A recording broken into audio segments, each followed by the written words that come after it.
PSC में आप सभी का स्वागत है। दोस्तों, जैसे कि मैंने पहले वेद के विषय में, उपनिषद के विषय में, वेदांत के विषय में पढ़ चुके हैं।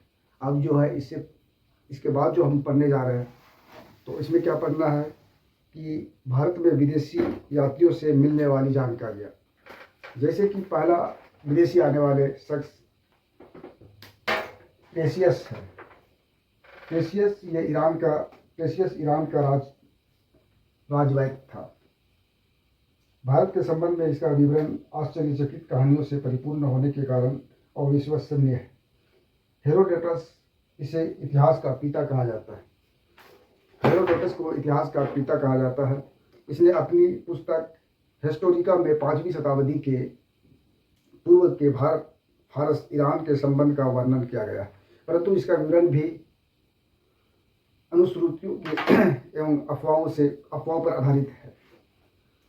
सिकंदर के साथ आने वाले लेखकों में निरियाकस, ऑनेस्टिक्रस तथा अरिस्टोबुलस के विवरण अधिक प्रामाणिक एवं विश्वसनीय है। मेगास्थनी ये सेल्यूकस निकेटर का राजदूत था, जो चंद्रगुप्त मौर्य के राज दरबार में आया था। इसने अपनी पुस्तक इंडिका में मौर्य युगीन समाज एवं संस्कृति के विषय में लिखा है। डायमेकस ये सीरियन रेस ऑप्टिनियोकस का राजदूत था, जो बिंदुसार के राज दरबार में आया था। इसका विवरण भी मौर्य युग से संबंधित है। डायनोसियस ये मिस्र नरेश टॉलमी फिलडेल्फस का राजदूत था, जो अशोक के राज दरबार में आया था। इसके बाद टॉलमी इसने 2वीं शताब्दी में भारत का भूगोल नामक पुस्तक लिखी है। प्लिनी इसने 1वीं शताब्दी में नेचुरल हिस्ट्री नामक पुस्तक लिखी। इसमें भारतीय पशुओं, पेड़ पौधों, खनिज पदार्थों और इत्यादि के बारे में विवरण मिलता है। पेरिप्लस ऑफ द एथियन सी, इस पुस्तक के लेखक के बारे में जानकारी नहीं है। यह लेखक करीब 80 ईस्वी में हिंद महासागर की यात्रा पर आया था। इसने उस समय के भारत के बंदरगाहों का तथा व्यापारिक वस्तुओं के बारे में जानकारी दी। चीनी लेखक फायान, ये चीनी यात्री गुप्त नरेश चंद्रगुप्त द्वितीय के दरबार में आया था। इसने अपने विवरण में मध्य प्रदेश के समाज को एवं संस्कृति के बारे में वर्णन किया। इसने मध्य प्रदेश की जनता को सुखी एवं समृद्धि बताया।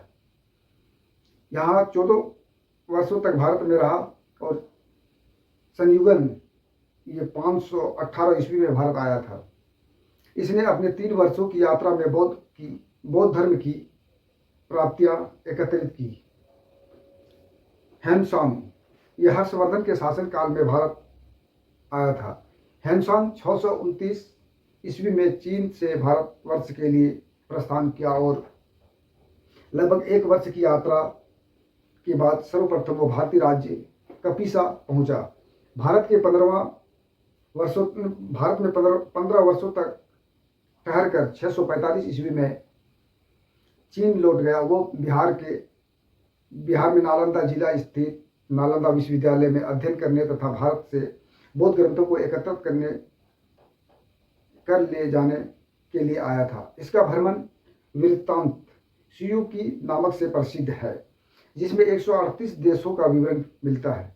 इसने हर्षकालीन समाज, धर्म तथा राजनीति के बारे में वर्णन किया है। इसके अनुसार सिंध का राजा शूद्र था। हेनसांग ने बुद्ध की प्रतिमा को साथ साथ सूर्य और शिव की प्रतिमाओं का भी पूजन किया। हेनसांग के अध्ययन के समय नालंदा विश्वविद्यालय की कुलपति आचार्य शीलभद्र थे।